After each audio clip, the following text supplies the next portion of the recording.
In just over a week, the new executive director of the Bishop Dudley Hospitality House shelter in Sioux Falls will have her first day. Madeline Shields comes from the banquet, just a short walk away, where the less fortunate are able to get a meal. In tonight's Eye on Keloland, Dan Santella shows you what Shields' move across the street will mean for the Bishop Dudley Hospitality House and looks ahead to the organization's next steps.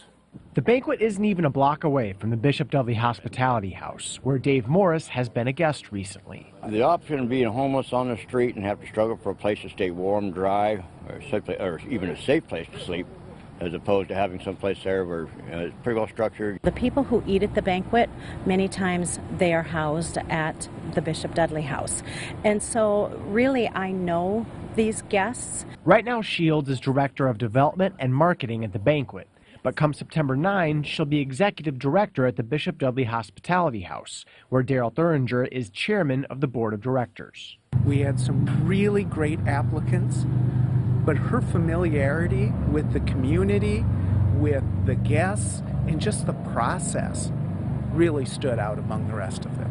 I've been at the banquet for 14 years, and I am grateful to have had that position for so very long, and I love the guests, and I think this was an opportunity that I had to check out, and I am just blessed that I was chosen. Shields stood out, Thuringer says, by knowing people. She can name guests by name. She knows their situation.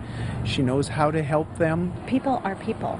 And I will continue to treat people as you know, when I meet someone, whether they come through the banquet or if I meet them out in the public somewhere else or at the Dudley House.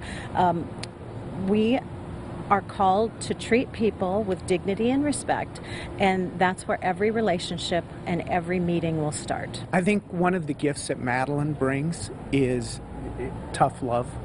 Yeah, she knows how to love, care, compassion, but also be able to hold people accountable. Asked about current challenges for the Bishop Dudley Hospitality House, Thuringer brings up money. Finances are always a challenge for us. We're a nonprofit. The majority of our money is through fundraising. He also mentions community relations. Making sure that people in the community fully understand who we are and what we do. Do you think the community understands that? I think some of the community understands the need that is met by the Bishop Dudley House. I'm not sure everyone does. And that's our job, and we will do a better job, and that'll be something that Madeline Shields, as Executive Director, will be wonderful at helping. And I promise to do the best I can to meet the needs of the most vulnerable people in our community. We need to take care of the people who cannot take care of themselves, and that is what I will continue to speak about, and I will ask folks to join me in this effort. Thuringer says that coming up, the organization will look at additional offerings. We have a lot of partners that come and supply services and meet with guests here.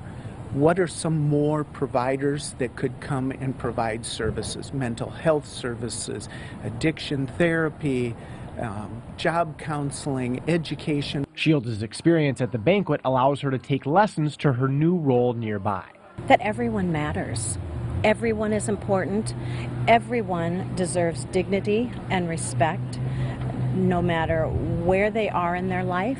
As for Morris, he appreciates the Bishop Dudley Hospitality House. Sleep at night, lay your head down without too many worries. You know, it's clean, it's dry, and it avoids a lot of other issues.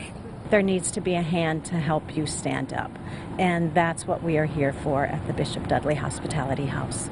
With Eye on Keloland, I'm Dan Santella. And you can check out this story at Keloland.com for links to both the Bishop Dudley Hospitality House and the banquet's websites and social media pages, where you can learn more about what they do and whom they serve.